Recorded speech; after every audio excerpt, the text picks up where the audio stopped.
بالله العلي العظيم من الشيطان اللعين الرجيم. بسم الله الرحمن الرحيم.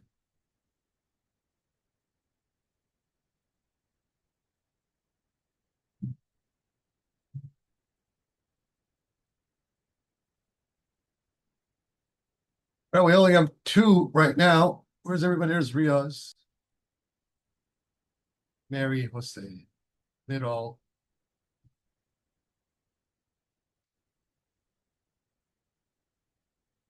Howdy, people.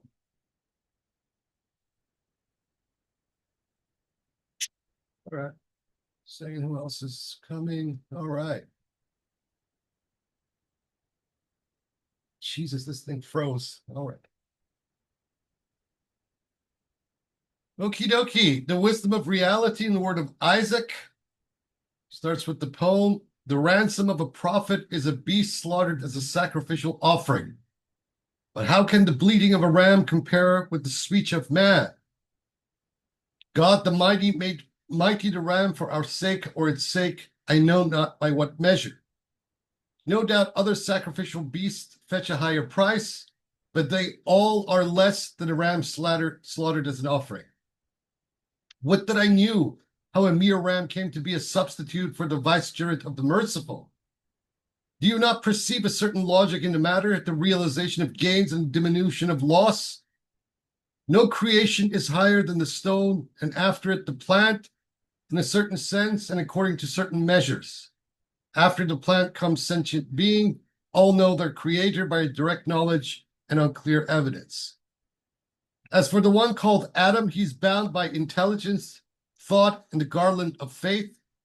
Concerning this Sahlatus Dari, agnostic like ourselves, because we and they are are at the degree of spiritual vision. Whoso has contemplated what I have contemplated will say the same as I, whether in secret or openly. Do not consider words contrary to ours, nor sow seed in blind soul, for they are the deaf, the dumb, of whom the sinless one spoke in the text of the Quran. No, may God strengthen us and you that Abraham the intimate said to his son, I saw in sleep that I was killing you for sacrifice. The state of sleep is the plane of the imagination, and Abraham did not interpret what he saw, for it was a ram that appeared in the form of Abraham's son in the dream, while Abraham believed what he saw at face value. So his Lord rescued his son from Abraham's misapprehension by the great sacrifice of the ram, which was the true expression of his vision with God, of which Abraham was unaware. The formal self-revelation of reality on the plane of the imagination requires an additional knowledge by which to apprehend what God intends by a particular form. Have you not considered what the apostle of God said to Abu Bakr concerning the interpretation of visions when he said, I was right in some cases and mistaken in others? Abu Bakr asked him to acquaint him in which of them he had been right and which wrong, but he did not tell him. God says to Abraham, calling him, "O Abraham, you believed what you saw," and he does not say, "You were right concerning what you saw," namely in seeing your son, because he did not interpret what he saw, but took it at its face value. All the visions require interpretation. That Joseph's matter says, if you will interpret the vision, interpretation means to pass from the form of what one sees to something beyond it.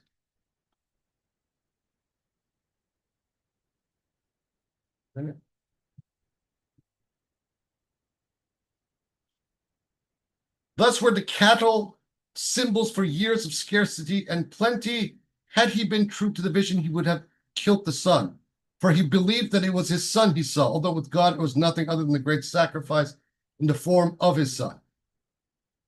Because of this, he saved him, because of the mistaken notion that had entered Abraham's mind.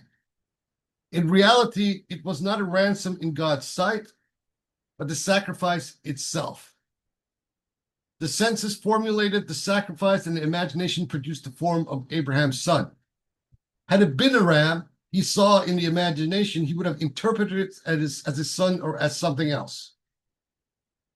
Then God says, this is indeed a clear test. That is, a test of his knowledge, whether he knew what interpretation was necessary in the context of vision or not.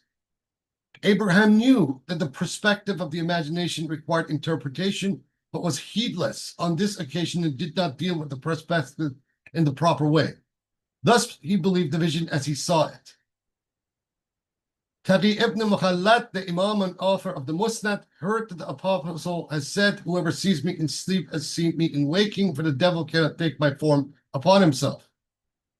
Accordingly, Taqi ibn Mukhallat saw him in sleep, and the Prophet was giving him milk to drink. He believed the vision superficially and made himself vomit to prove the truth. Had he penetrated to the meaning of his vision, the milk would have been what it represented, knowledge. But God denied him much knowledge because he had drunk it as milk. Have you not considered that when the Prophet was brought a bowl of milk in a dream, he said of it, "I drank of it until I was completely satiated, and the rest I gave to Umar"? It was said to him, "What is your interpretation, O Apostle of God?" He said, "Knowledge." Nor did he simply take it as milk according to the form he saw, because of his knowledge of the perspective of vision and the necessity to interpret what is seen.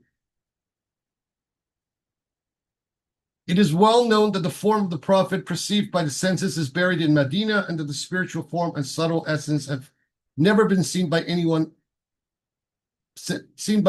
of anyone, nor yet his own, as is the case with every spirit. The spirit of the prophets appears to one in the form of his body when he died, albeit unaffected by decay. Indeed, it is Muhammad appearing as spirit in corporeal form, resembling the buried body, which form Satan is unable to assume as a protection from God for the recipient of the vision. There's Jeff. Thus, whoever sees him in this way accepts him from him all he commands or forbids and all he says, as he would accept his precepts in the world according to whether the sense of the words is explicit or implicit, or in whatever sense they are. If, on the other hand, he gives him something, its form is a matter for interpretation. If, however, that thing proves the same in the sensory world as in the imagination, the vision is one that does not require interpretation, which is how Abraham, intimate, and Taqi ibn Mukhallat dealt with what they saw. Since then, the vision has these two aspects, and since God has taught us by what he did with Abraham, what he said to him, which teaching is connected to the station of prophecy, we know in respect of any vision we may have of the reality in a form unacceptable to reason, and we must interpret that form in accordance with the doctrinal concept of the reality, either from the standpoint of the recipient of the vision or the cosmic context of the vision, or both. If, however, reason does not reject it, we accept it as we see it, even as we shall see the reality in the hereafter. In every abode of being becoming the unique, the merciful has forms, whether hidden or manifest. If you say, "This is the reality," you have spoken the truth. If something other, you are interpreting. His determination applies in every abode equally. Indeed, he is ever unfolding his reality to creation. When he manifests himself to the sight, reason rushes to bring proof against him. He is accepted as manifested on the intellectual plane as also in imagination, but direct vision sees true. Abu Yazid al-Bastami said with respect to this station, if the throne and all that surrounds it multiplied 100 million times were to be in one of the many corners of the heart of the Gnostic, he would not be aware of it. This was the scope of Abu Yazid in the realm of corporeal forms. I say, however, that were limitless existence, if its limit could be imagined, together with the essence that brought it into existence to be put into one of the corners of the heart of the Gnostic, he would have no consciousness of it. It is established that the heart encompasses the reality, but though it be filled, it thirsts on, as Abu Yazid has said. We have alluded to this station as follows: O he who creates things in himself, you comprise all you create. Though you create beings without limit within yourself, you are both the restricted and the all-encompassing. Were all the creation of God in my heart, its brilliant dawn would not shine there. Whoso embraces the reality can contain all creatures. What then is the true situation, O hearing one?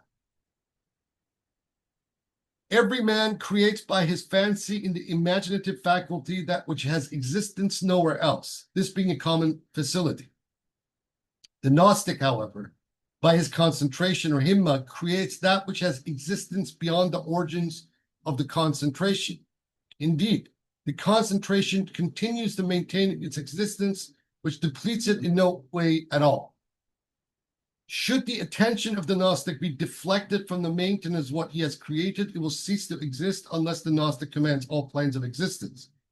In which case, such a deflection does not arise, since at all times he is present on some plane or another. When the Gnostic who has such a command creates something by his concentration, it is manifest in his form on every plane. In this case, the forms, such each on a different plane, maintain each other, so that if the Gnostic is absent on a certain plane or planes while present on another or others, all the forms on all the planes are maintained by the form on the plane to which his attention is given. Lack of attention is never total, either with the generality of men or the elites. Thus, I have expounded here a mystery that the folk have always guarded from exposition, because it would seem to contradict their claim to be one with the reality. The reality is never unattentive, while the servant is always inattentive to something or other. With respect to the maintenance of something he has created, the Gnostic may say, I am the reality, or ananhak, but his maintenance of that thing cannot be compared to the maintenance exercised by the reality. The difference between the two we have already explained, since to the extent that it is inattentive to some form on its plane, he is servant as distinct from reality. The distinction remains even when we take account of the fact that attention to a single form on a particular plane assures the maintenance of all other forms, but this is the maintenance by implication. The maintenance by the reality of his creation is of this kind, since he maintains each form himself at all times. This whole question, as I have been told, has never previously been committed to writing, either by me or any other until now. It is for that plane in which you remain present, where the form may be compared to the book of which God said, we have missed nothing in the book. For it comprises all that has come to pass into being and all that has not come to pass. Only he will truly know what we have said, whose essential self is a united totality, a Quran. For one who fears God, he will make a discrimination for him. And he is, as we have mentioned in discussing the distinction between servant and Lord. This discrimination is the loftiest discrimination. At the time, the servant is a Lord without doubt. At the time, the servant is a servant, most certainly. If servant, he encompasses the reality. If Lord, he is in a lowly state. As servant, he perceives the essential self and hopes range widely from him. As Lord, he sees all creation, both lower and higher, making demands on him. In himself, he is quite unable to answer their demands. And for this reason, you may see Gnostics weeping. So be the servant of a Lord, not Lord of a servant, lest you fall into hellfire. That was the chapter for the bezel of Isaac. Now the floor is open for anybody who wants to say anything. Please jump in. Don't wait for my prompting. Oh.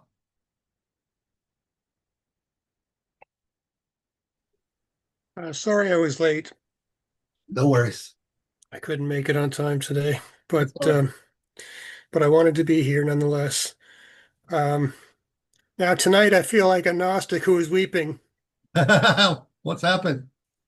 Nothing, nothing in particular. Just making another joke. And this chapter was interesting. I found the introductory note. I really enjoyed the introductory note by the translator, but then the chapter itself I found a little irritating. I don't know why. Maybe it's the story of Abraham and Isaac. I'm not sure what it is about it. I mean, I think I understand the gist of what's going on here, but it's a little convoluted and almost, in my opinion, even kind of unnecessary. But I know we have to explain the Bible, and or at least that's what Ibn Arabi is attempting to do here. And Anyway, I just wanted to jump in right quick and say hi and apologize for being late, but No problem. I don't really have anything to say right away. I'd rather comment on somebody else's observation. Well, there's a couple of things here that stand out. First of all, right at the beginning of the first part of the chapter, he's laying out several different principles about the nature of how dreams or the symbols of dreams are supposed to be interpreted. And then he then extends the argument as to why this is so from a metaphysical point of view, or from the point of view of unity of being. Um, and so that's where it ends. It's there is a bit of ambiguity, like almost everything that Ibn Arabi writes. And these passages in the Arabic, it's even worse. In fact, reading the Bezels of Wisdom in English or any other European translation, and even Persian, clarifies certain things far more. Even Arabs complain often, as did Afifi, that reading the Fusus al-Hikam is one of the most confusing exercises because the subject predicates, even when you present a sentence structures in the original Arabic, even if you use the modern Arabic comma and paragraphing, even in the Arabic, it is so vague and ambiguous where something begins and where something ends. And this is why this has created such controversy for such a long time, because on the language level itself, Ibn Arabi is playing such a masterful, but just like almost impenetrable sometimes language game, right? Which is what it's forcing people to think much deeper, think even beyond what he's saying, in form of text, right? This is what it's supposed to do. It's supposed to trigger these sorts of things. And then he brings in the examples of this Mukhallad, Ibn Mukhallad character and Abu Yazid al-Bastami. What does it mean that, if the entirety of existence was contained in the heart of the Gnostic, he would not feel it, right? What are the implications of these sorts of things? And then what does that mean in relation to what he says at the very beginning of the chapter in terms of what the symbols of dreams are supposed to mean and why they're often misinterpreted. And in this example, the dream of Abraham regarding this, the sacrificing of the ram and why he misinterpreted the ram for his son, etc. Mm. Yeah. There definitely is some ambiguity in there. I mean, I without the there's commentary tradition in the Fusus al-Hikam, even in Arabic, this text on its own, if you read it in Arabic, even if you have a PhD in Arabic, um, it will break your head open. yeah. And also, we need to always keep in mind, or at least I keep telling myself to refer to previous chapters because Mm, every chapter builds on the one before it, and so you have to look at the whole picture from the beginning, from Adam all the way down. And mm. if you just focus, if you narrow your focus on just any particular chapter, it kind of you might lose sight of the big picture because it's like he's unfolding the whole thing. Yeah, it's a common thread throughout all the chapters. And so what we can say is effectively from the prologue to the final chapters, there's a single thread. Each thread represents this particular archetype, even if he doesn't discuss it overtly, right? But this is what some of the commentators always point out, which is pretty obvious, is that even though if he's not mentioning a particular figure that the chapter is named after, the archetype in which he is positioning that particular figure already serves as a commentary on what is unfolding, right? So that needs to be taken on board. It's a very interesting, Mm. fascinating thing. You can get lost in this very easily.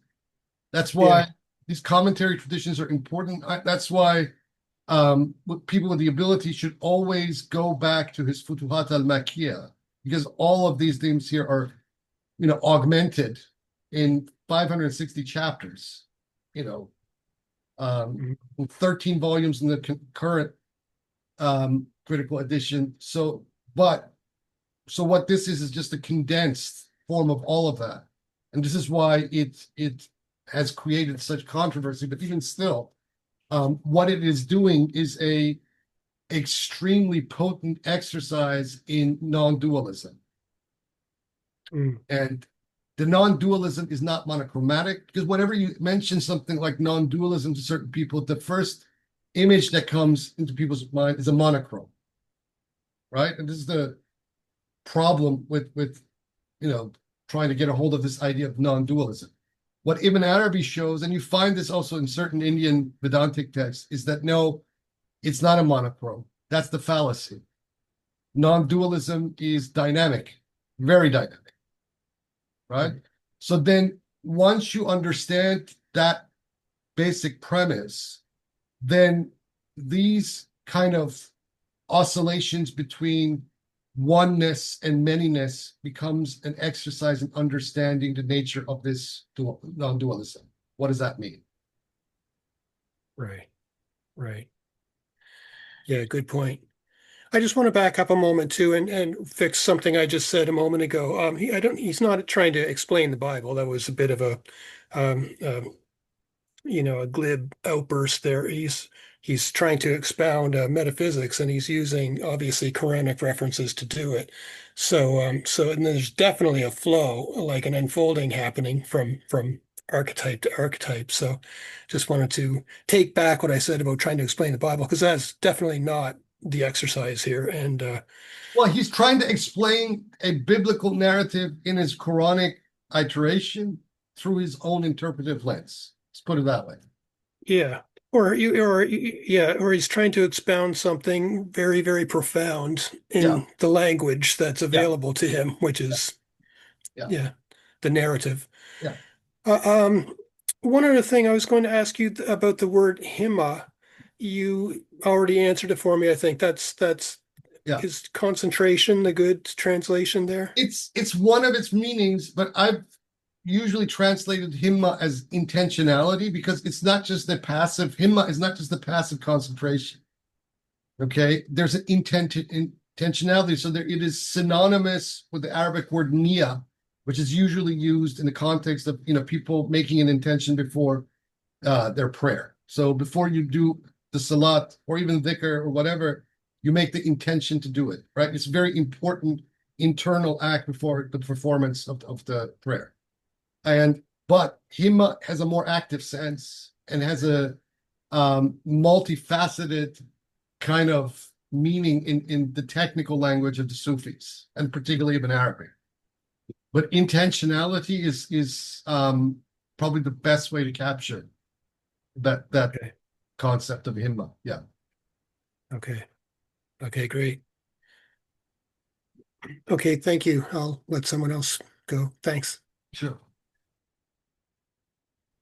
I didn't realize until just reviewing it now how many of my favorite little sayings are from this one. You know, direct vision sees true. And then if you say this is the reality, you've spoken the truth. If something other you are interpreting, this is one of my favorite rhetorical flourishes when I'm getting Mm. into like an argument about scripture for something. I'll be like, if you say, and then I'll assert my opinion, that's true. But if you say anything else, you're interpreting, you know? Mm. And I like how he comes out and says that. But in my footnote, in my copy, I wrote that the gate wrote something like this. So I went Oh to yeah. dig it up. And Mhm. it's from the third Wahid of the second gate of the third Wahid of the Arabic Bayan. Mhm. He writes something very similar. Um, it says, should I pronounce truth? Truth is created. And should I pronounce otherwise? Other things are likewise created. That was how I rendered that. And I think I was just really happy to see that when I read this because it was so bionic Oh, in nature. the whole of Ibn Arabi is bionic. Not just that. A lot of this, I mean, Did the Bab study Ibn Arabi? Because it just unlikely for very, I well, mean, then it's awesome that yeah, the yeah, rhetorical flourishes are so similar. yeah, yeah. And this is one of those areas that a lot of modern scholarship doesn't want to touch. But the Baha'is did not want to touch it at all. One person did touch it to their credit. That was Vahid Raf'ati in a Persian article about 20, 30 years ago, which is not bad. I still have a photocopy of it somewhere. But overall, it's very controversial because the perspective of Ibn Arabi to any attempt of creating a creed of the kind that you find in the Baha'is is dangerous, because validating Ibn Arabi's perspective as influential on either the Bab or, you know, the prophet founder of Baha'ism, Baha'u'llah, becomes a in their mentality becomes an ideological undermining exercise. But I don't have a problem with that. I just Or the I just don't Bionic see why thinking is that's not evident. validating to them, you I know? don't know. Like, oh, other people think the same thing we do. Shouldn't they be happy, right? Like, Yeah. I mean, they don't, from my own experience, Baha'is generally do not encourage their people, unless they're, you know, really high positioned scholars, to really probe and study Sufism or any of this metaphysical stuff. no, yeah, I in my mean, experience with Baha'is, they're orientalizing about it. one of the reasons is evident because I did, and I turned on them like with a fury. Um, you know, in my early 20s. So, I mean, go ahead, go ahead. yeah, no, I mean that's it's almost the same as every dogmatic tradition where like they don't want you straying too far outside of it lest you um begin to Lest espouse you realize that you're some living form in of the prison. heterodoxy. Right, yeah. Lest you actually take the hudhud, the hoopoe seriously that comes through the walls of Qayrawan and delivers the message of your father, huh? That that, Right, that yeah. that's sad. All of these social configurations in the form of you know, not just, you know, the form of religions, but many cults, contemporary, they don't want people to be, you know, venturing outside, you know, but you know, we live now in an age where everything is available. So how they control these communities and their flock from not straying on that, I don't know. You know, I don't know how they're going to succeed in something like that. I mean, I never forget, I was about probably 20, yeah, that was 20 years old when someone said to me, you know, you're straying in your readings and in your consideration of these metaphysical ideas is like straying in a marriage. Whoa. That's I just looked at, that's pretty dogmatic. That's a pretty wild thing to tell someone. I told my father this at the time, and he just shook his head. He said, these people are ignoramuses. Don't even take it seriously. Anybody who makes such a category error like that is just forget it. The mind is shut. You can't do anything to Kidding. someone like that. Yeah, totally. It's so eye-opening to read Ibn Arabi. The last thing that the discourse, the poetic discourse at the end, servant is a lord out at the time, the servant is a servant, most certainly. I love this too, and I think about it all the time. I didn't realize it was from Yeah. the Wisdom of Isaac because it really elaborates on the relationship between the self and the servant Lord dichotomy to me. You And know, it reminds me of, you it know, does. many who are the least are the greatest, you know, like that I type of tell you thing. what, I've said this once before, paying attention to Ibn Arabi's poetry, whether here or in his Meccan Revelations, is the key to understanding his mind-bending prose, right? Once you really contemplate and really concentrate on what he's trying to convey, and not just his poetry, he also has prayer-like exclamations spread out throughout his futuhat. If you pay attention to these, you will get that you will very closely understand the rest of the argument that he's making in the prose. Yeah, he really seems to boil it all down in this like very dialectic poetry, mix everything up with. Um, I also thought that the final line, so be the servant of a lord, not the lord of a servant, Yeah, not only is that espousing the nobility of service, but it's also talking about the danger of having power over others, of being yeah. like a recalcitrant prince or a tyrant, because only lords can be tyrants, you know, they need to have power over others in order Well, to abuse that power. as we It's will very read, Gnostic in a oh, way. it's totally fine. But as we will read further on, there's another consideration that Ibn Arabi puts, which is very practical and pragmatic. You know, exclamations like halajas or anything remotely resembling that, right? Then creates a expectation. right? If you are God, then, I want this, I want that, I want my problems to go away, I want that woman over there to become my wife or girlfriend, I want that car, I want that job, right? What is the first thing the first instinct of most human beings confronting a claimant or any kind of God realized person is? I want to solve my problems. I can't solve my problems myself. Please solve my problems, you're God, right? It creates that dualism immediately. And this is why the genuinely God realized have always sought to retreat from society, right? And this is one of the markers of knowing who is the real deal and who is just LARPing. Those who are genuinely God realized either completely retreat from society or are on their guard or qualify their statements exactly how Ibn Arabi has. Because if you don't do it, then you generate false expectations and you will not be able to fulfill those expectations. Right? For the Right. very reason is that the difference between you and the person beseeching you is that you are aware of the divine flow within you, as it were, and they aren't. Right? And this is why they are beseeching you to help them with their problems, whereas they themselves have that same power to solve their own problems by virtue of also being the reality. This is what he's Kind of trying to a tell us. Yeah. kind of a teach a man to fish type of situation, right? Yeah. You know, Yeah. yeah. Right. Right. This is why this concept that the Babis generated in their own way, that I've now labeled theophanocracy, is such an incredibly important concept. Because if someone comes and makes a claim, right, and wants to make themselves the sole focus of everything, right, they're going to fail.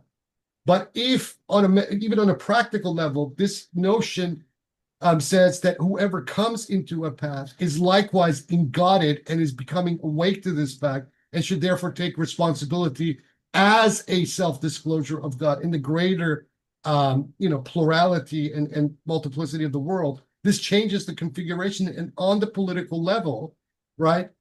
It is also, never mind being actually true, moral and ethical to do that. It also then diffuses the responsibility of things towards multiple It people rather than a single. exactly. Yeah, It reminds me of Phaethon, like yeah, he tried to ride his father's chariot and yeah, he crashed it, yeah, he crashed the car, he burned out, because he only sought that verticality, the grandeur of being the one to pull the sun across the sky.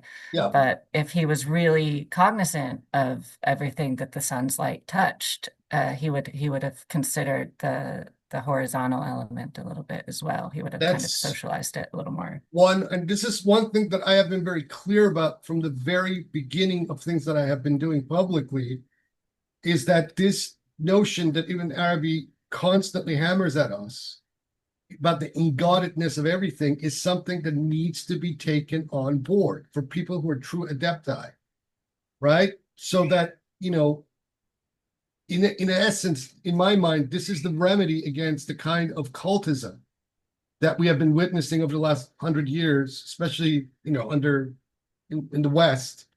Um, because what this kind of perspective does, is that on the human political level, it breaks hierarchies Right. or Exactly. transforms hierarchies into holarchies.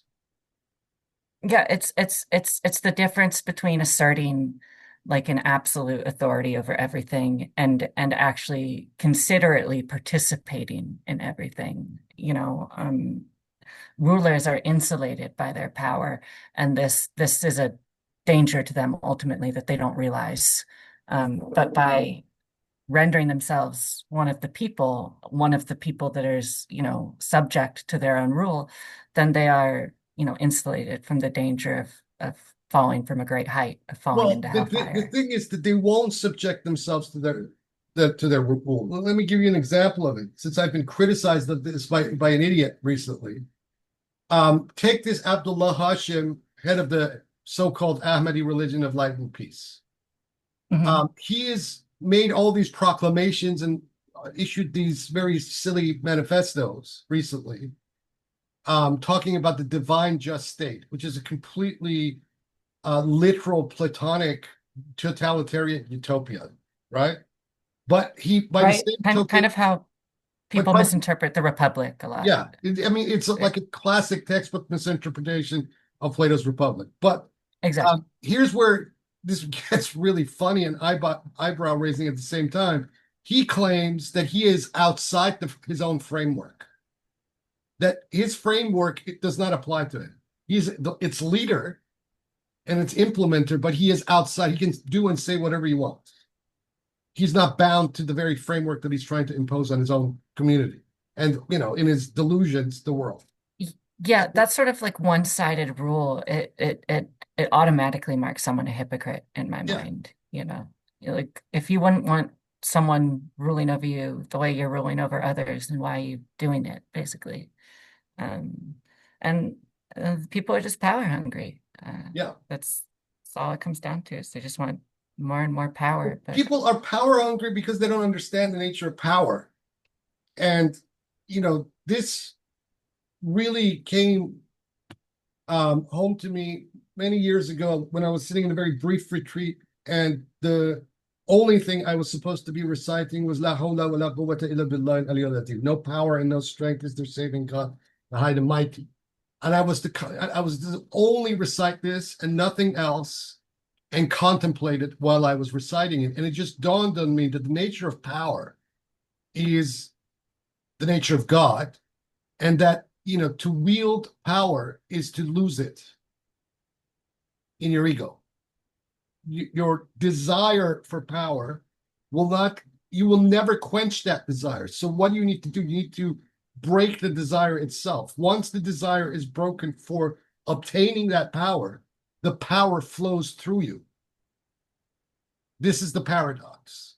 And this is also one of the messages that not just is he kind of telegraphing through this particular chapter inferentially, but also throughout all of the other chapters as well. Where, for example, he's criticizing the misinterpretation of this Ibn Mukhallad when he had the dream of drinking milk, which is supposed to be knowledge, but he woke up in order to prove that he had been given milk by the prophet and threw it up, which means that he rejected the knowledge that God was trying to give him. And this is a very poignant poem. You don't have to take it literally.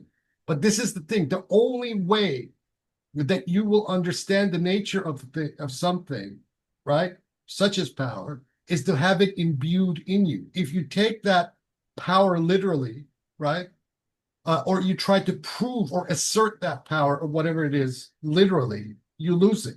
And usually you lose it by your own stupidity.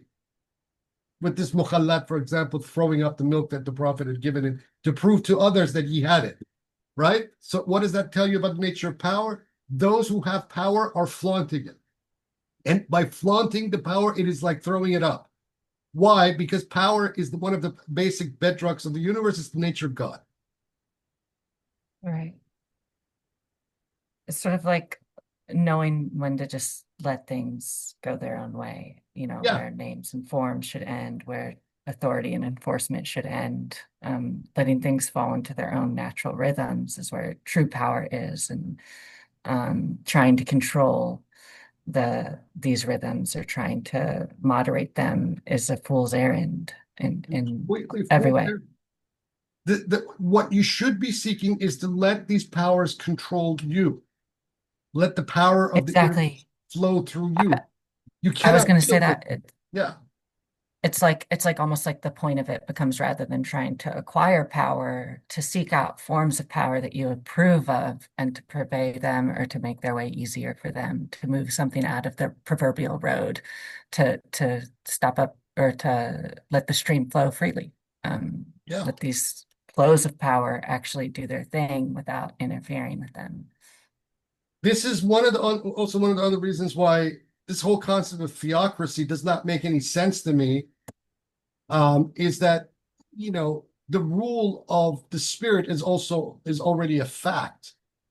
So why this superimposition on the level of polity and political statecraft in imposing something that is already always a fact? Exactly.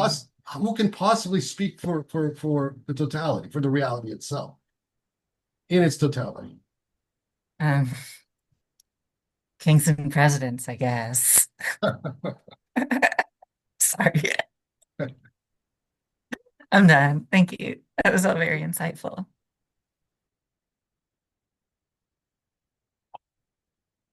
Riaz, Hassan wants to go. Yeah, sure, I'll go. So with the discussion that you were just having with Mary, one thing that really came to mind is this idea of receptivity, Mm. where receptivity isn't just being a receptacle, but almost accepting that you're a receptacle. Mm. I'm wondering if that's a good way to think about it, because there's this idea that the believer, whenever anything happens to them, they should be patient when something's deprived from them, and they should be grateful when something's being bestowed upon them. Mm. And this kind of just gets down to the core of what gratitude really means. I think it's Sure. just to really accept, right? Except don't just stop there. What someone on a spiritual path, a Gnostic, will also then seek to do is to go beyond just the sentimentalism, to understand the causality, the causes, and the chains, and why that is the case. And that's why, in my opinion, both the study and practice of metaphysics gives you those reasons. Because if you only stop at the moralizing and the ethical, sentimental level of it, you don't understand the bigger picture around it, right? And what the Gnostic is trying to do is trying to understand the bigger picture in where these things are the case. Why receptivity, is the proper adab in this sort of thing. Why, jumping to take power for itself is the wrong approach, and it's basically like what Ibn Arabi says about Ibn Mukhallad, etc. That example that he gives us is beautiful because it can be applied to a whole list of things. And the attitude, the very, kind of small-minded attitude that a lot of people, not just in the religious context, but many other contexts, have for certain things. Yeah, that makes a lot of sense. And sorry, I was thinking about something, but then it passed out of my mind for a second. Oh, if you remember it, let us know. Okay. Another thing I was thinking, and this is kind of jumping to a different topic. Well, he talks about this image that appeared to Abraham of him having to sacrifice his son when it was actually the ram, and he misinterpreted what he saw as his son to actually be, or sorry, what he saw as his son to not be the ram. I was just thinking, and then he also goes on to talk about how if you see the Prophet Muhammad in a dream, then you're actually seeing him, and this is in line with his purpose as being somebody who was delivering a message. So this is part of his mission.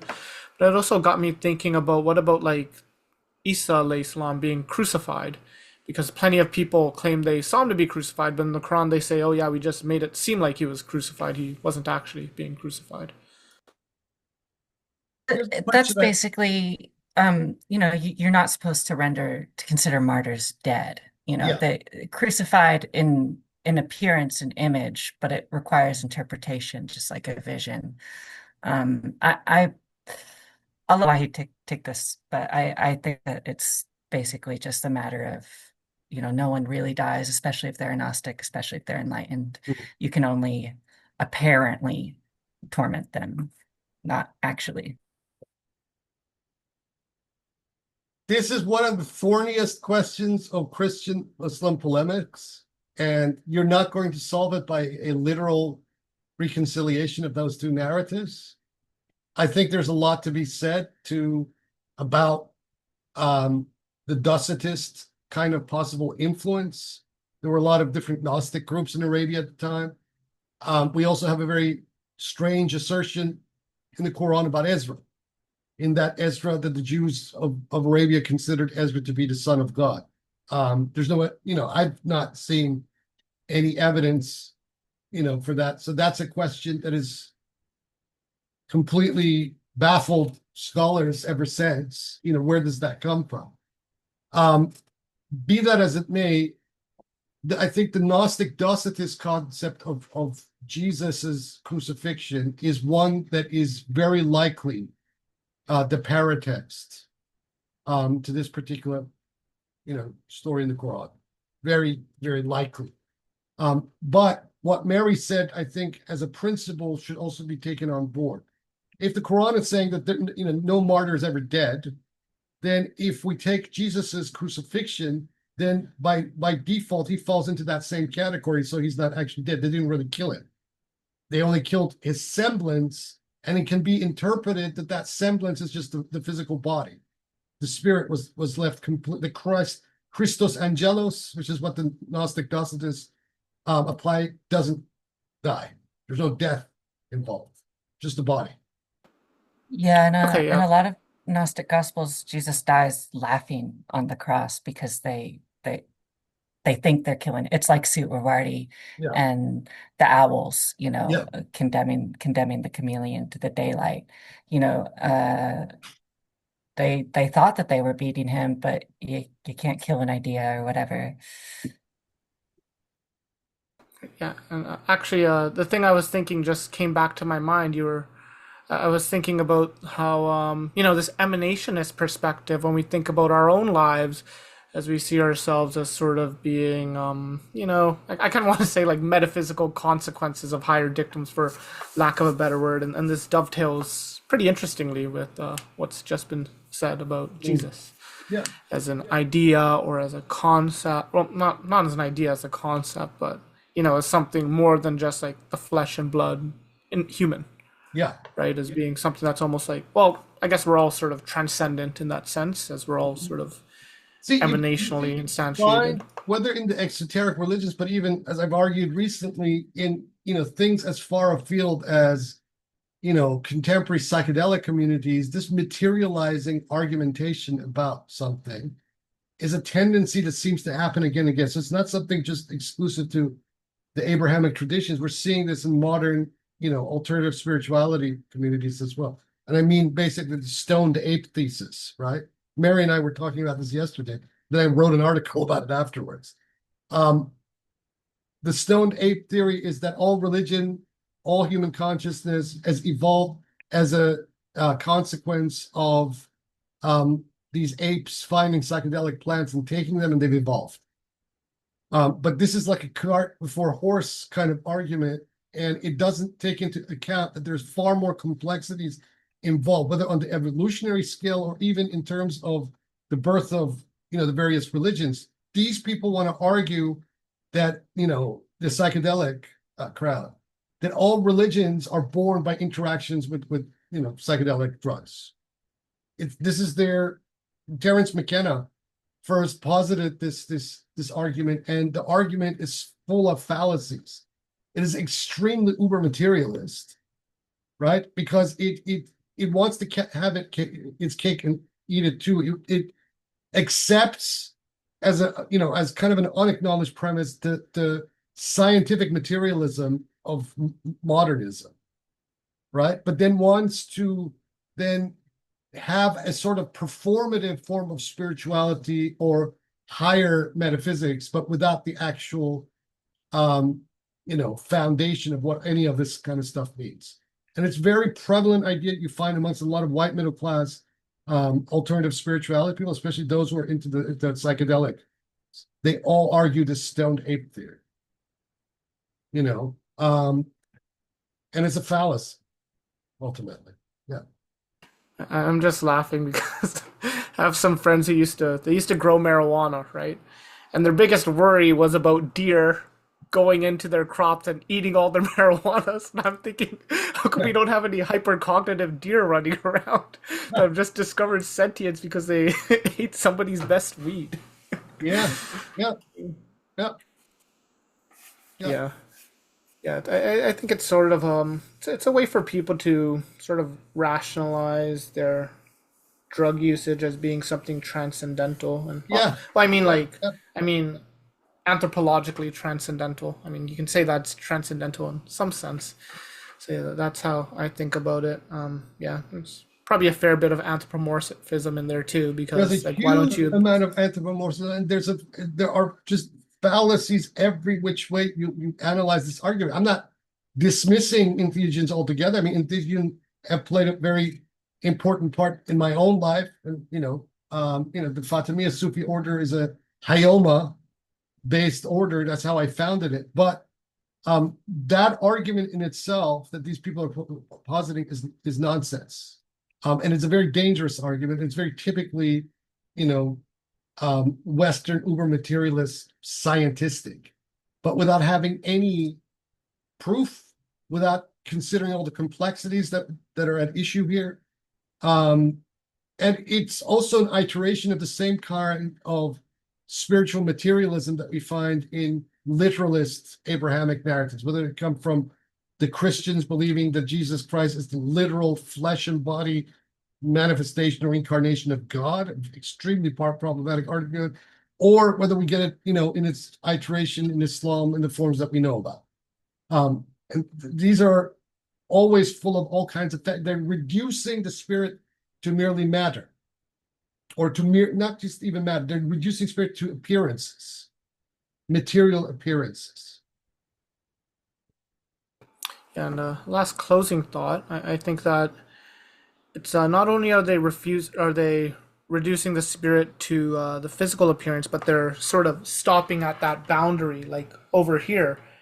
Whereas I think the best idea to think of how consciousness evolved was that people's cognition evolved almost at this barzakh between what's logically perceptible and what's sensually perceptible, and it sort of represented the pushing of our it's very hard for me to articulate this, I understand what you're saying. No, actually, I get what you're saying. Let me give you an example from a personal experience. About 5 years ago, friend gave me a reefer. This thing was natural and it was very strong, right? And it took me really deeply into that THC kind of submersion. But here's what I did. The opportunity that experience gave me was extremely fascinating. What it did at the tail end of it was amazing, because I started becoming apophatic about that experience. That is, I was constantly, every image, every feeling, every sensation I was getting, I was breaking it down in my own mind, right? Doing the neti thing of the Upanishads, not this, not that, right? Deliberately. So I was just deep inside THC land. And this went on for probably a good hour. And then the more apophatic, the more I started breaking down my own experience, not this, and doing the whole neti, not this, with the zikr, silently reciting Allah, Allah, Allah. There came a point, it was like within the 1 hour mark, suddenly I was totally lucid. As if like I just come out of THC land completely, perfectly lucid. This happened again about 2 years ago when one of the last times I smoked DMT. This thing took me far in at the beginning, and then just right as I was just like on the other side of the threshold, I'm just like realizing that there's actually really no difference between this experience of the DMT land and the lucid, normal, mundane experience. They're just a continuum of the same, and this continuum of the same itself must be then completely broken down experientially in your own mind, so that you just use these entheogenic experience to break down the experience itself. Because the problem is that if you take these entheogenic visions and experiences too seriously, that ends up getting you stuck in a form of idolatry around these visions, within self-idolatry, that is. Whereas the point of the exercise is to keep going, break down what you're seeing, what you're experiencing, the sensating, all of that, break it down as a conscious kind of process, as sort of a zazen with yourself, and you just break it down. And the more I did that, the more lucid I became. Such that then it's like the mundane, lucid, normal, everyday experience without any of these substances is itself a form of high experience. So, an equation that these visions, these plant visions, and the mundane experience itself that need to be integrated as one and the same thing, and then you move on beyond it. Right? But in this time, when psychedelics cannabis have now been made into an industry. What I'm saying is actually a form of heresy, right? And this is why people like this Chris Bennett guy react to me the way I do, because I'm breaking down their arguments. Their arguments is a species of religious or ideological fundamentalism. That's what it is. And they're not liberating people, despite their claims to the contrary. They're imprisoning people. So I'm bad for business, so they defame me. Yeah. Okay. Cool. I'll let somebody else go. Thank you. Yeah.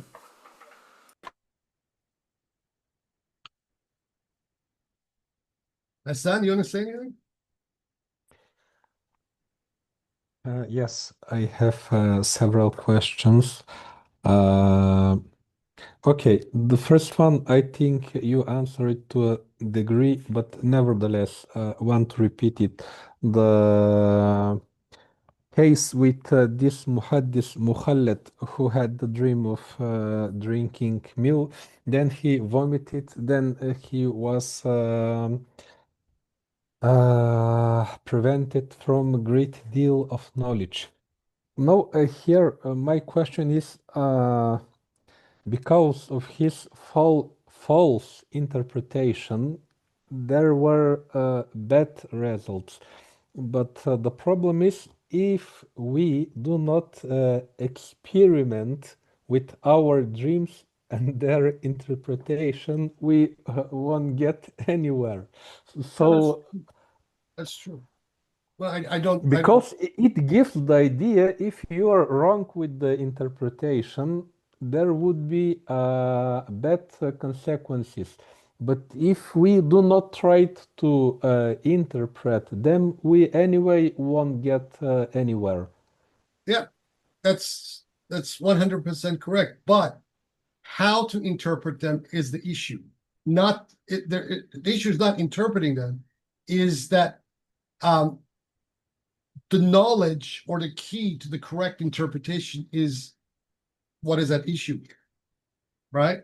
Because you may have an interpretation of an event surrounding yourself, and your interpretive lens could be completely off, could be just wrong, which is what he's trying to tell us here using the example of Abraham.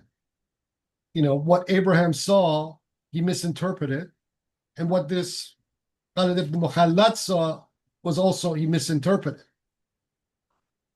And so as a result, he lost the very thing that he was seeking in the form of knowledge that was given to him as milk in the dream. But my question is, what should be our approach? How is what are you asking me? How does one interpret the dream, or how does one incubate a dream, or how does one? What's the question? No, question is, let's say I have some dream, and I have some expectation what will go out of the dream, and then I am looking at the reality, what really happens, and then I compare Yeah. what. All right. So what you're saying is you have a dream, you have an expectation of a dream, and then there is the opposite of what happens in the dream. So Not necessarily the opposite. What I'm trying to say, I am trying to navigate my path to understanding my own dreams. And let's say if I have some more significant dream, I try to interpret it, or let's say I have some guess, not expectation. Let's take more clear. I have some guesses what will reveal in reality, and then I compare what indeed happened with my guess, and I take it as a measure how correct I was in interpreting my dream, so that when I have the next dream, how to say, my interpretation would be better than the previous one. But the problem is, for example, if we take here this story with the muhaddis, it would mean that every time I am making a wrong interpretation of the dream, I'm just going down and down. Yes, yeah, yes, sure. Um, so you want to ask, how do we prevent this from happening? Is that the question? You want to know how one stops from falling down into the wrong hole? Yes, in a way, yes, that is the great part of the question. And another part of the question is if we do not have the freedom to express our imagination in what we are expecting to reveal of this dream, how we will suppose to learn to understand our own dreams. Okay. Through the practice of dhikr.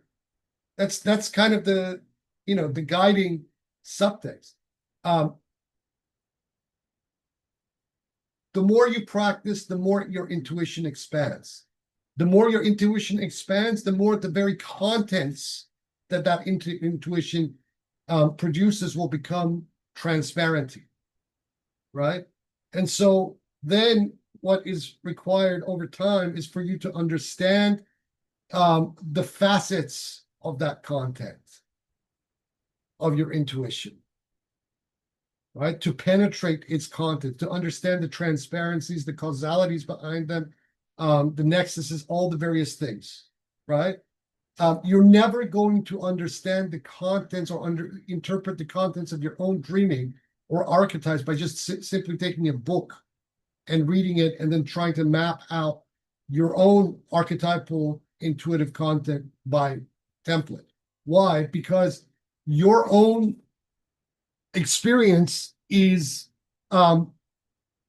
projecting a very specific form of meaning onto the world. So it's what you understand by these various contents of your intuition that only makes sense to you, right? So you are the key to the understanding of those archetypes, not something else or someone else. But there are certain rules. I mean, Ibn Arabi lays some of this down. We read another kind of rule by Sohrawardi in one of the visionary narratives.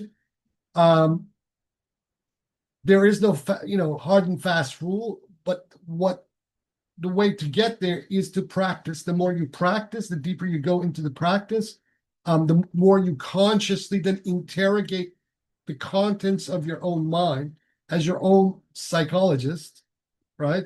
The more these symbols will become more sensible to you once they come in the dream world. The more you understand the dynamics between your waking and your sleeping state, the more then you will understand why these archetypes show up in the way they do.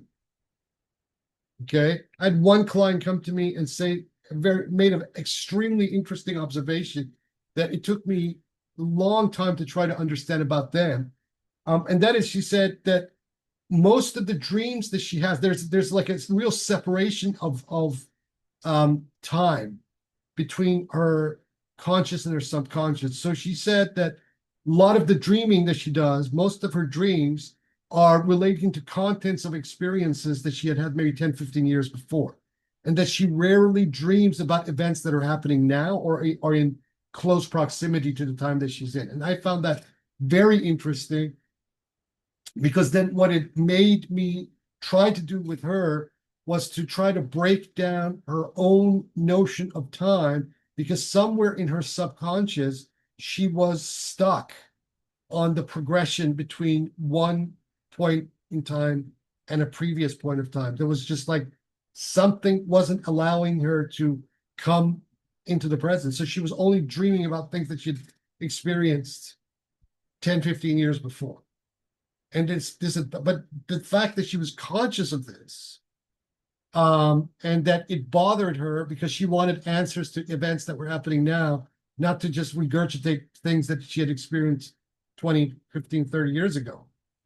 So then I very carefully went through various exercises with her. And first of all, by getting her to kind of unpack as abstractly as possible what she understands by her own time, not in any intellectual sense, but as time, as it applied to her. What are those emotions that are attached to that concept as a consequence?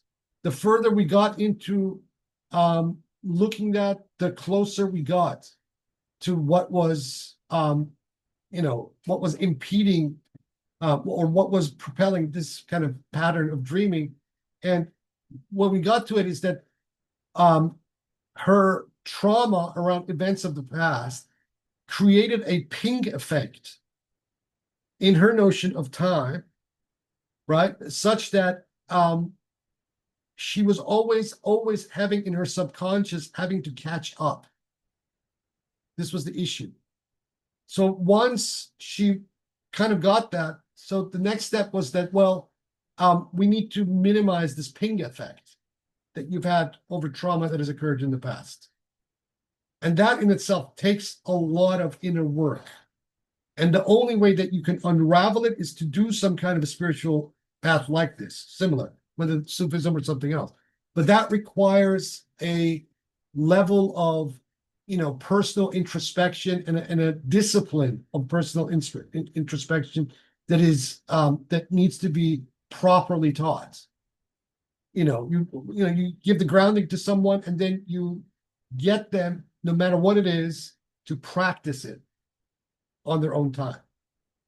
And this can, and the timing of when this will, when the fructification of this practice will come is completely dependent on the person. It could come instantaneously, it could take years for them to get it.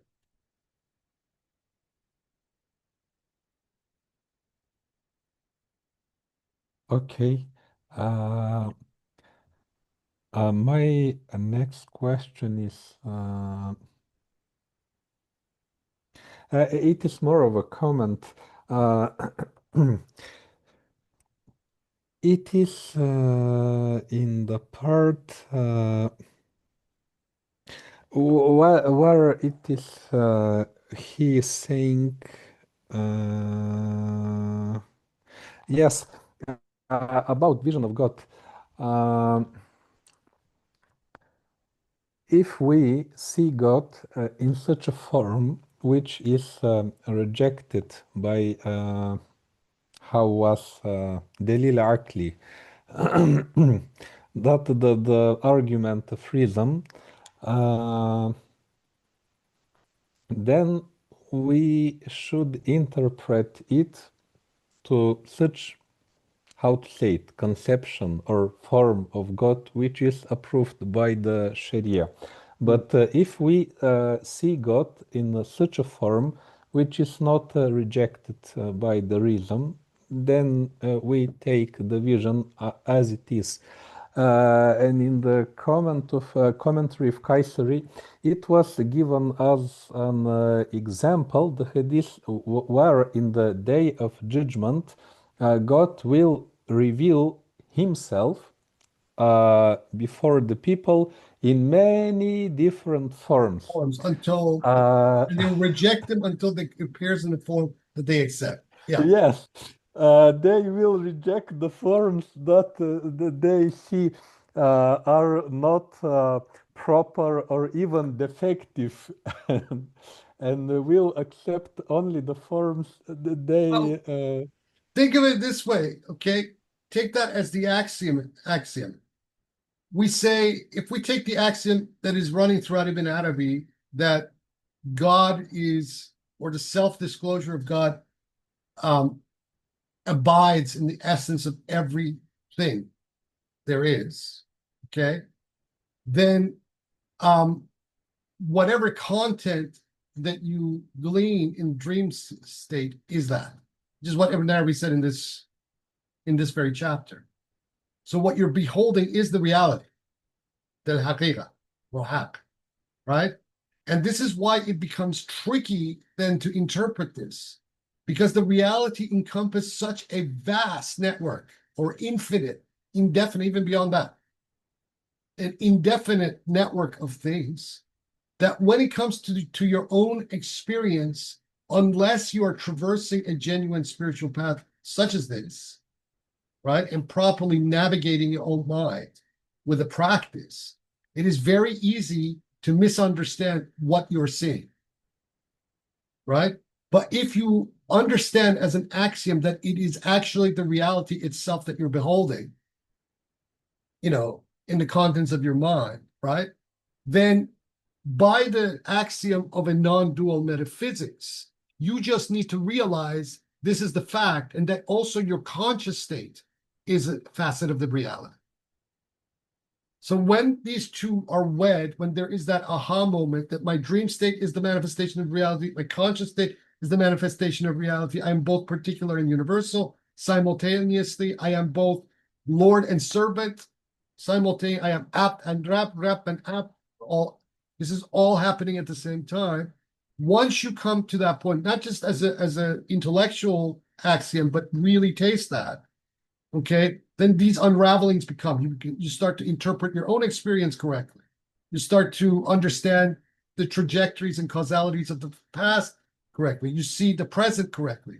You see what is happening out there correctly. You'll see that every motion, every causality, everything that is unfolding in front of you is a facet of the reality.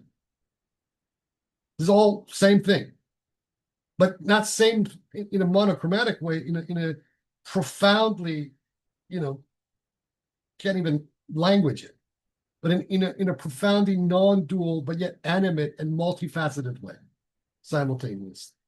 So that's when then there is no necessity for you to regurgitate the milk that the prophet gives you in the dream. You ingest that because that represents knowledge.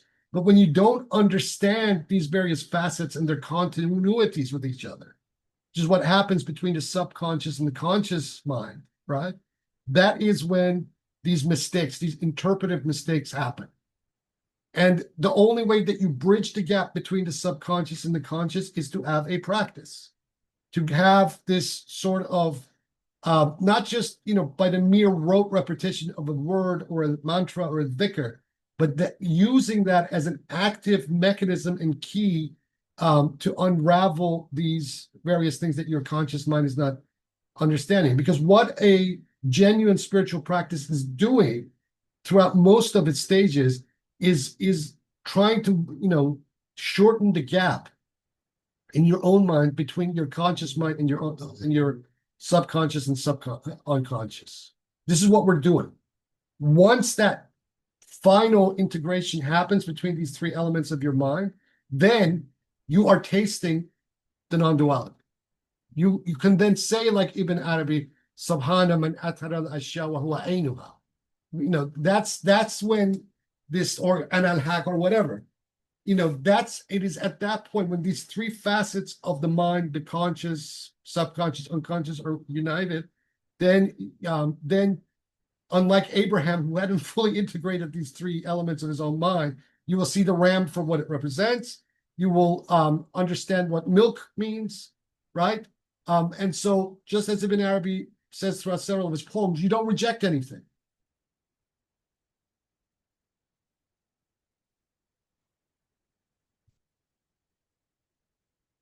And you potentially integrate everything, potentially. Yeah. One final note. This is apocryphal, most probably not true, but let's say the evil tongues spit that Abu Hamid al-Ghazali, and some say also about Sheikh Muhyiddin ibn Arabi, they have seen in their dreams the Shia in the forms of dogs and swines.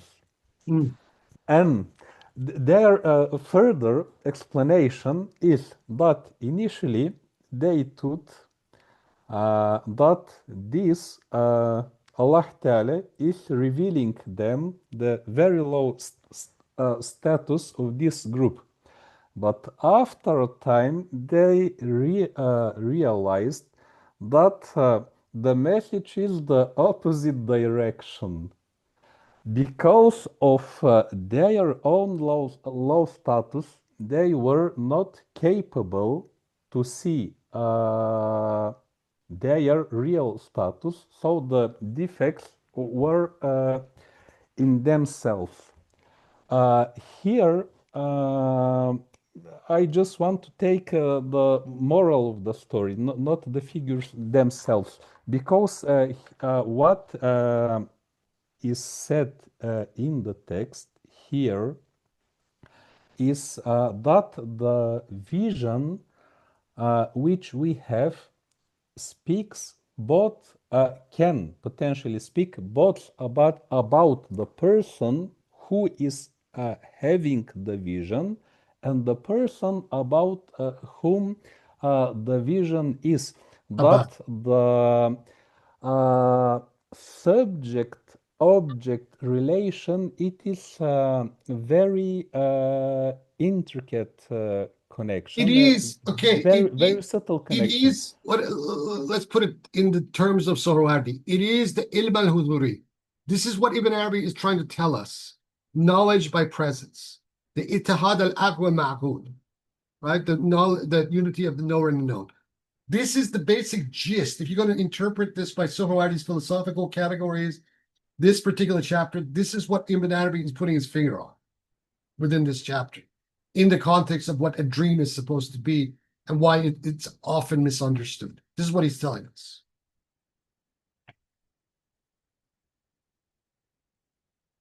Okay, thank you very much, CD. Sure. No worries. No worries at all. Anybody want to say anything more? I have a question, actually. Sure. Why would the God speak to someone through a vision that requires interpretation rather than through speech? You know, why would someone receive a vision rather than hear words? Well, some people do hear words. You know, I mean, we do have attestations of people hearing things. But why But one by or the modern other? standards, Do they have different hospitalized. uses, you know? Right? Yeah, Yeah. it's easily pathologized by modern standards. But like, why would the God speak versus deliver a vision? Why would it prefer one over the other? Is it all just for our sake, or I mean, Well, It's a test.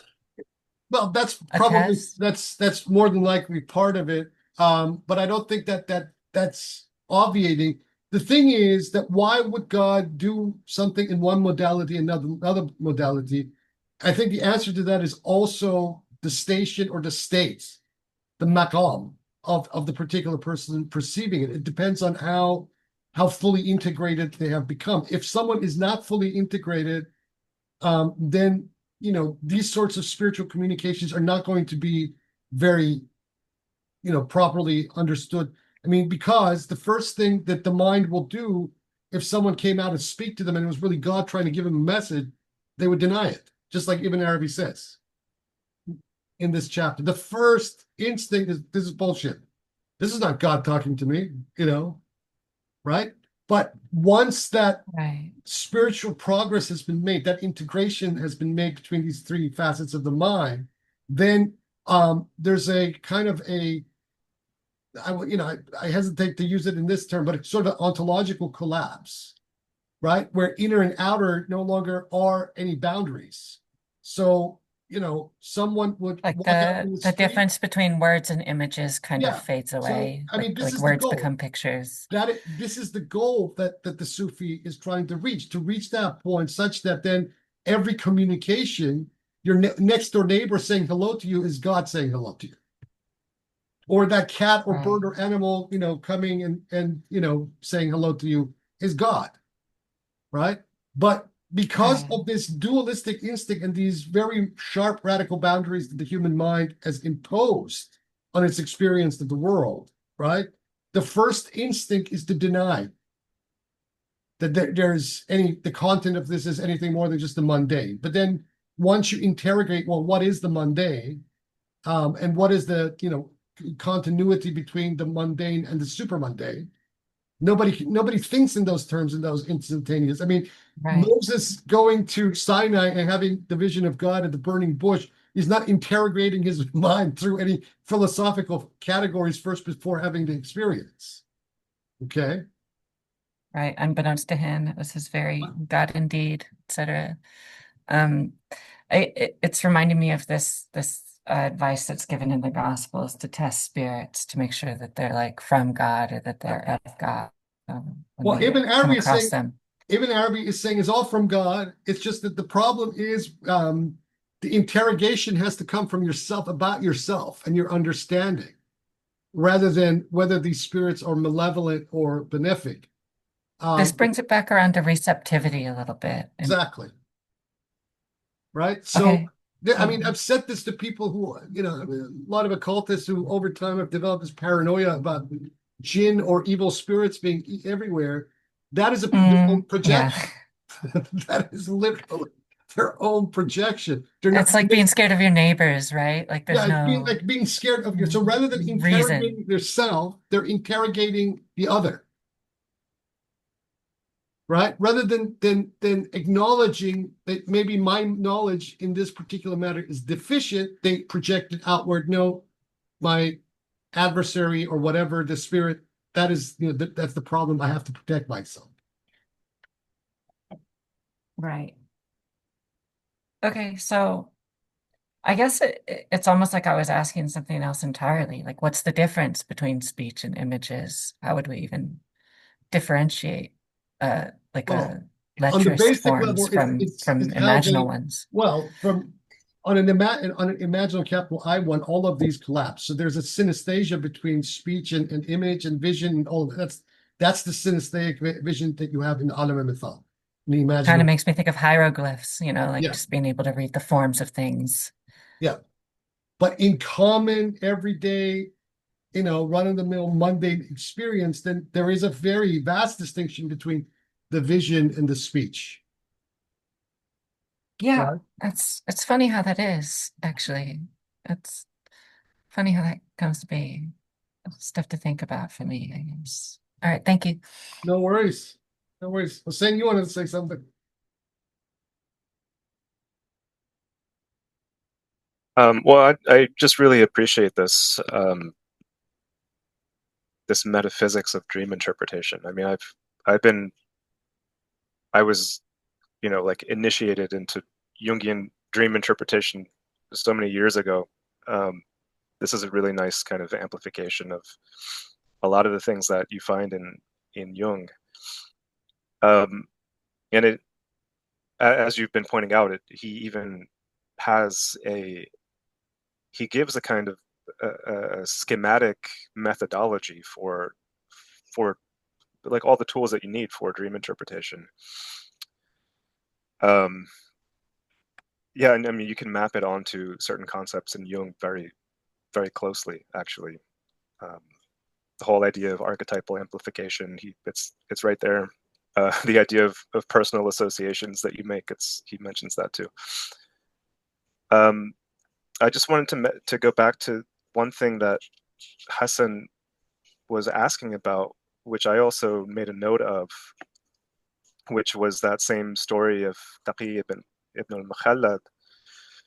And at the very end of that paragraph where he says, God denied him much knowledge because he had drunk it as milk.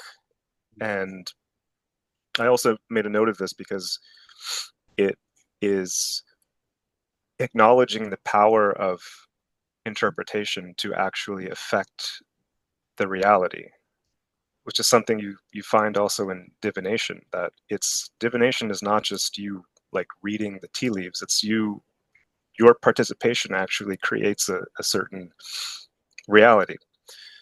But also it's not as simple as that. It's more like I've been using the concept of nature in Ibn Arabi to understand these things, where because you have the dream of milk, there's already something natural happening. There's already a kind of acquisition of knowledge that's taking place. And the whole idea of dream interpretation as an art is to kind of propel this process forward. In, right, it's a kind of art that operates on a pre-existing natural process. That's kind of how I think of it. And so it actually says God denied him much knowledge because he had drank it as milk, but not that God denied him knowledge at all. That's how I would think of it, that he's still going to get knowledge, but the No, actually, interpretation makes that's it not like, what he's saying. God didn't deny him knowledge at all. He denied himself. He denied it to himself by not correctly, but by what you just said, by yeah, his approach to the interpretation of that experience, by regurgitating in order to prove himself, was by his own hands the loss of that very gift that was supposed to be his. God gave what he wanted. He got what he asked for. The reception was faulty, which says that the interpretation and the participation in that hermeneutical process is what you just put your finger on is the key to everything.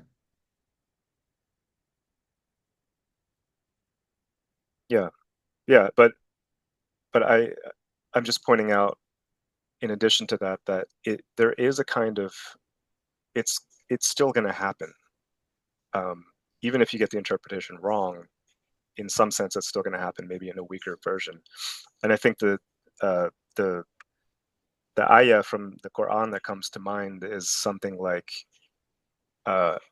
if you go willingly or you're dragged, either way you'll go, something like that. Yeah, something like that. Where the willingly here is you take this up more actively and you try to get it right. That's I just wanted to mention that. I love this chapter. It's a good chapter. Yeah, it has a real interesting practical element to it. You know, my takeaway from this has always been about, what you just said, that the hermeneut is how he or she approaches the hermeneutic itself is probably the most important element here, which then reinforces the practical element. The more you practice, the more you deepen, the more you engage in these sorts of things, the more you truly get a grasp on the intuitive content of your own mind, the more refined these sorts of experiences become in that landscape, in that archetypal landscape.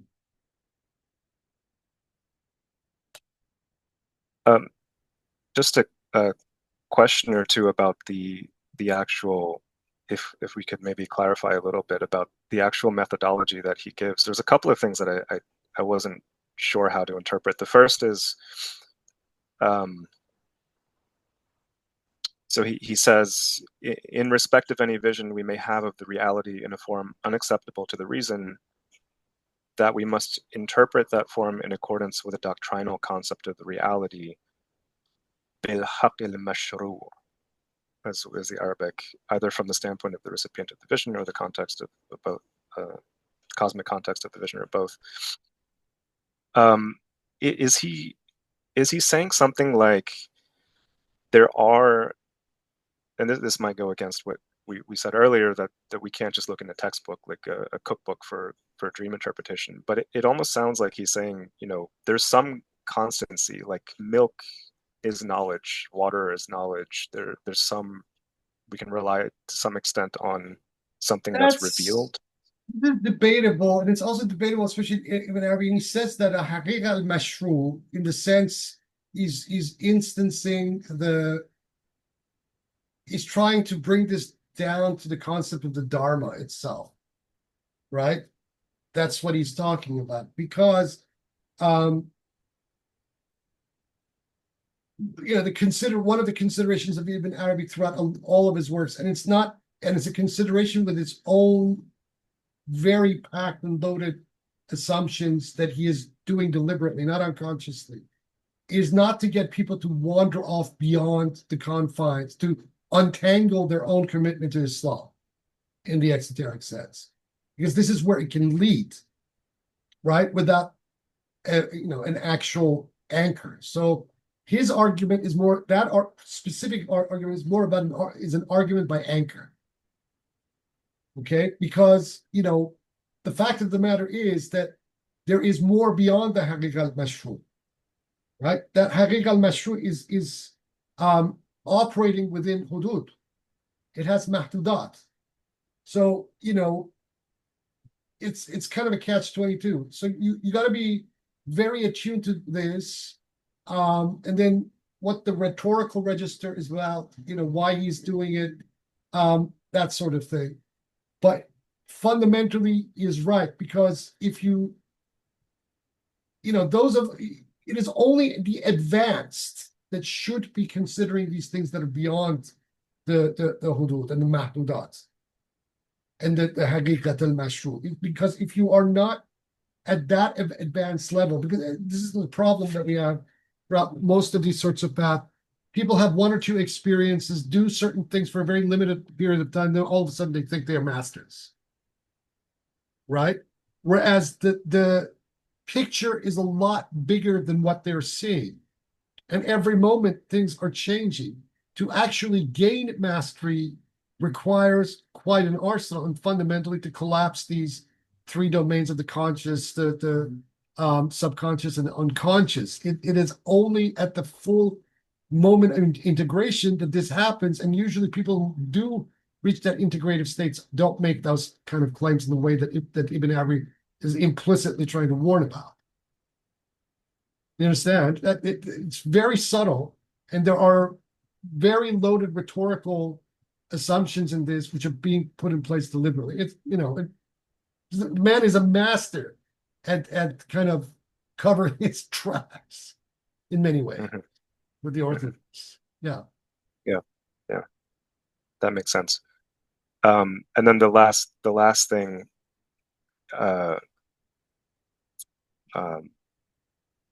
he says, if this whole thing, if however reason does not reject it. So if reason rejects the vision, it requires interpretation. If reason does not reject it, we accept it as we see it, even as we shall see the reality in the hereafter. Now, I mean, I guess my interpretation of that is, if you see something exactly as you would expect it to be while you were awake, like, I've had that experience. One of my initial wake-up calls that, okay, there's something a lot more than materialism, was when I left home, a few months before that, I had this dream of a document I had sent for, right? And I had a dream of the postman delivering that document the next morning. So, and once I woke up, about an hour after I woke up, the same postman I had seen in the dream came to the front door of our house and delivered the very document that I had dreamed about being delivered. How do you explain this sort of causality? That was at the point that I realized, okay, I cannot rely on this Western framework of scientific materialism. There's something more happening here. And then that experience, that dream, led me to other ones all the way until my 18th birthday. Had a real interesting experience. But this is usually how it occurs. Forgive me for being really sticking to on this point, but in those cases, you wouldn't know until afterwards. Yeah. But it seems that what he's saying here is, well, in my own experience, I actually told my mother that very morning. I had a dream that the postman came and delivered that document. Then about 20 minutes later, knock, knock, there's the same postman I had dreamt about was at the door with the document I had dreamed about. Mm-hmm. Yeah. Okay. So I mean, I the way that I would just take it is if it's completely plausible, then you can count on it really happening just exactly as, because almost every dream is not like that. Every dream is like, it could be all people you know, but they're in a place that's just not, you've never been before or something. That is why this tradition, and just the whole Islamic theological tradition as a whole, whether in the Sufi, philosophical, or just normal iteration, have made this distinction between a roya, just a pure vision, roya sadaqa, or hilm, and roya, dream and vision, vertical visions versus just, dreams. And I mean, the peripatetics, even though they're very skeptical of all of this stuff, spilled a lot of ink, just basically saying that, the vast majority of people's dreaming is their biological functions as they're relaxing. There's nothing further to this, but then they admit occasionally certain things happen that are not explainable by normal laws of physical reality. At least not by Aristotle's. Mm-hmm. Yeah, I've always found that people who are steeped in the Islamic tradition tend to devalue dreams because of those hadith that talk about the different kinds of dreams. They tend to be like, if it's not a vision, then don't worry about it, but the whole path, this doesn't seem to be saying that. This seems to be saying deal with all of them because they're all telling you something about yourself. Yeah. This is what Arabi is saying. Just deal with all of them. Put them in the proper place. Understand, practice what you have to do. And by gleaning more understanding as your gnosis deepens, then you will know more. And so you won't make mistakes. Yeah, even though all the dreams he's mentioning are dreams of prophets, which are obviously visions, the implication is that it applies to everything. Yes, applies to everything. Yeah. Absolutely everything. Yeah. Yeah. Thank you. No worries. Okay, may I jump back in? Go for it. That's really, really interesting what you just finished on there. I was thinking that myself. Like, we were not just talking about everyday ordinary dreams, I don't think, and everyday ordinary people. Like, we're talking about Abraham in the first place, who was the subject of the previous chapter, was the wisdom of rapturous love. Like, he was a passionate believer and one of the great faithful prophets, right?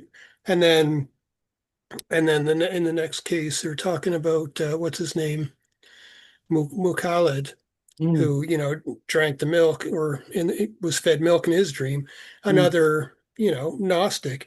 So these aren't ordinary experiences by ordinary people. These are supposed to be mystical visions, to people, prophetic figures or Gnostics, anyways, at least. So I wanted to say that. I mean, there is a line to be drawn because from my own personal experience, I certainly don't believe that everything I dream on any given night has any deep spiritual significance, let alone in any kind of messaging from God. You know what I mean? Like, I mean, I have a lot of silly dreams that probably on a normal night don't really amount to anything in terms of meaningfulness or spiritual profundity. So I don't know. Like, I might be disagreeing with what you and Hussein just said a moment ago about like commonplace dreams. And one thing about dream interpretation But books, hold I've seen a on. lot of books. Hold on. Okay, that's quite a call. Everything has significance. It's just the scale of what the significant represents. Significance can occur on lower scales as well, right? But it doesn't need to be earth-shattering. It could be, all kinds of things. But it still possesses and is imbued with some form of significance. So then it's merely an exercise in determining its scale of significance, rather than just completely dismissing it as insignificant.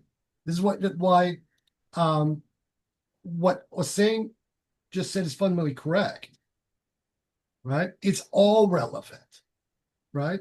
But it's all relevant also. Then this is then where experience, wisdom, practice, all of these things come into play.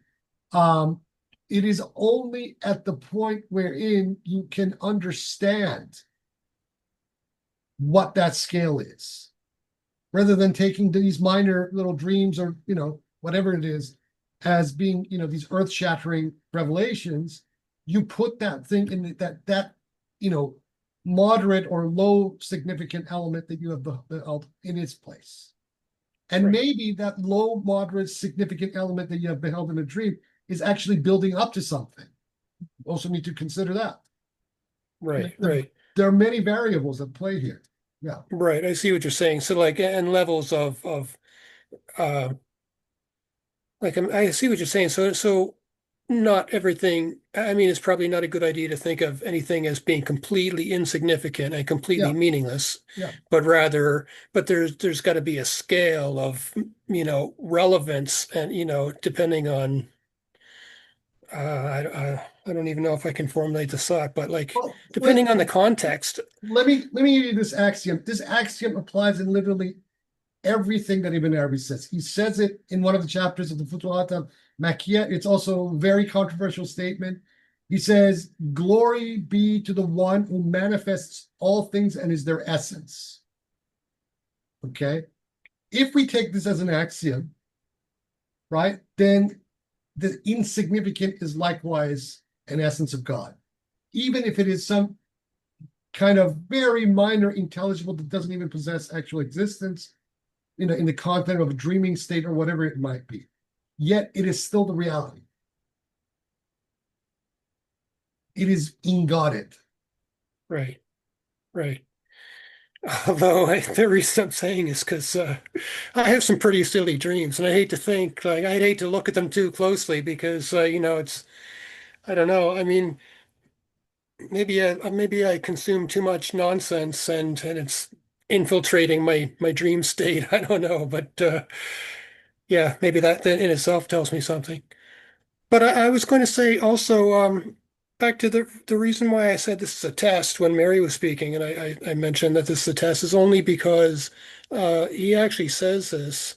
He makes that Quranic reference. This is indeed a clear test. When he was talking about Abraham's uh, lack of proper interpretation, and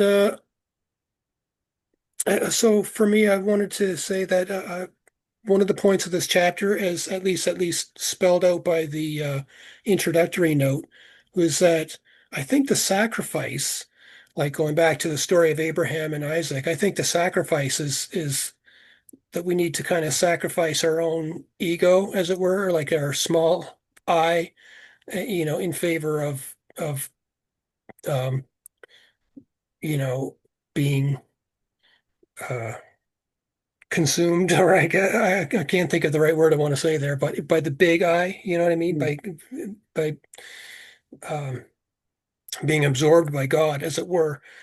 Um, so there's a sacrifice there. I think it's our own attitude, our own ego or small mind ego attitude, which I think is part of the test. Like why I think what's his name? Mukhalid.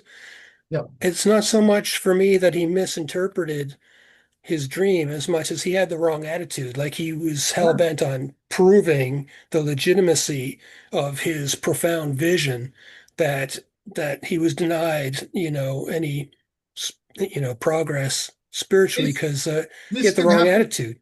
This can happen in a many, many different contexts, right? And these missteps happen in a variety of different contexts by people when they do something. My current nemesis online has made a massive misstep. Is going to come and bite him on the backside in a very significant way, not realizing, first of all, who he was up against. And number two, why expend this kind of misplaced energy on an issue that doesn't concern you, that could potentially unravel what you're about, merely because you're misinterpreting the entire experience. You're misinterpreting the situation, never mind the contents of what you think that you're exposing. Okay.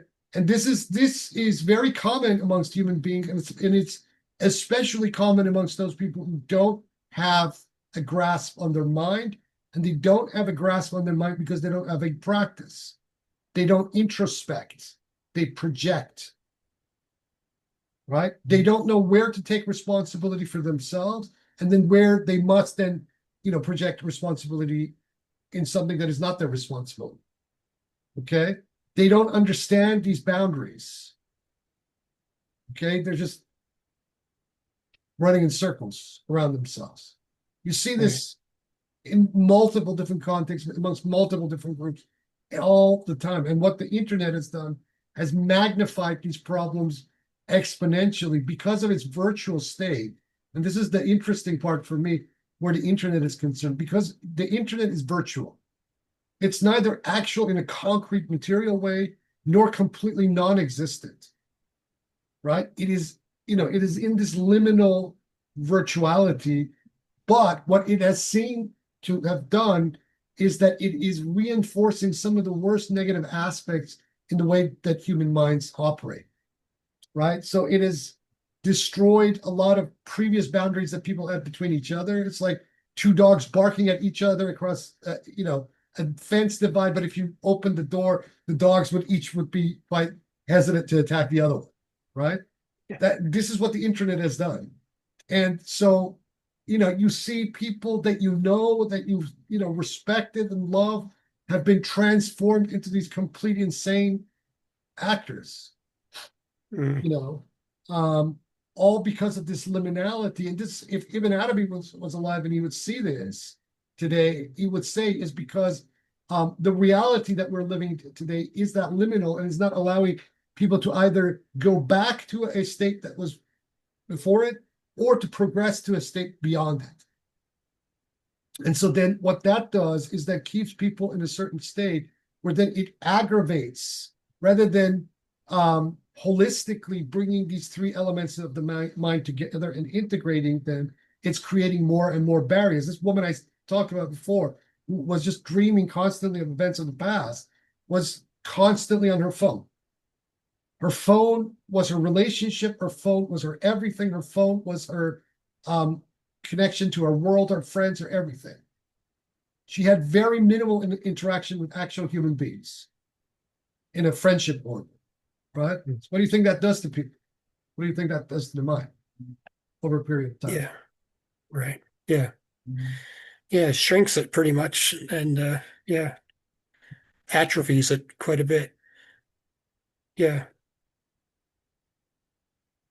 I mean, I look at this, if we take the argument that we just read in this chapter, the argument that Ibn Arabi is putting here, and the instancing of either Abraham's dream of this or this Khalid ibn Mukhallad, can very much be applied to the waking reality of people's interactions online. When they're misinterpreting things, they're emoting from the wrong angle because they're in a liminal space. They're not seeing the full picture. You understand? Yeah. Yeah. Yeah.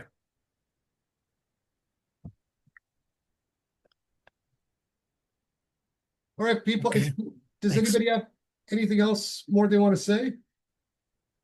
Something Jeff said just made me think of something. He was talking about the sacrifice as being representative of like the process of dream interpretation, I think is what he was saying. I wonder if Isaac is being replaced here by the ram, if Ibn Arabi is trying to comment on something like the replacement of aql with this more animal consciousness that's required for the process of dream interpretation. He's kind of signaling what he's going to say in the chapter of Ilyas here as well. Yeah, it's good you detect that. Okay. Yeah, he's telegraphing this. Yeah. Nice. Yeah, he is. Definitely. That's an awesome observation. That's Yeah. really cool. Yeah. Very awesome. Yeah, he's telegraphing this. Very subtly, but he is. Yeah. It could also be connected with the poetry, where he's giving the hierarchy that the most conscious is the stone, then the next one, the next one. This is why one reading of Ibn Arabi's Fusus al-Hikam is not enough. You need several different concerted readings with commentaries, discussions, and this is one of the greatest contemplative texts ever produced, in my opinion. And people scream when I say this, but in my opinion, it has the same kind of effect on me as reading the Quran. Because of this really weird, non-linear kind of approach where all kinds of things are being indicated and telegraphed and subtle, and it's profound text. Yeah. But here we are happy that we have the commentary tradition. In the case of Sheikh Suhrawardi, it is a completely different story. We Well, should reconstruct everything from yeah, ground zero. yeah. He had to be reconstructed from the ground up, unfortunately, and that also includes some of his major philosophical texts like the Hikmat al-Ishraq or the Mashari' wal Mutaharat. Never mind his Persian visionary narratives. All of these were pretty much reconstructed from fragments and just disparate manuscripts. So this is why, that's one of the reasons I said that my views on Sohrawardi changed, because once I realized that, that means that we can't take how Sohrawardi has been represented on face value. He actually is a far more radical figure than we had assumed. And these Waradat prove it. And in my, the reason why it's taken so long for other scholars who've been teaching on Sohrawardi for 30, 40 years to even broach the subject, it kind of proves that this is controversial terrain. But Corban, like I said, to his credit, he dealt with this stuff very honestly. 50 years ago now. Yeah. Yeah. All right, folks, we've got for almost 2 hours. Gone above an hour and 45 minutes. Let's leave that here for today. We'll come back obviously next week with the rest of Sohrawardi and then the next chapter of the Fusus. Everybody be well until next week. Yahak.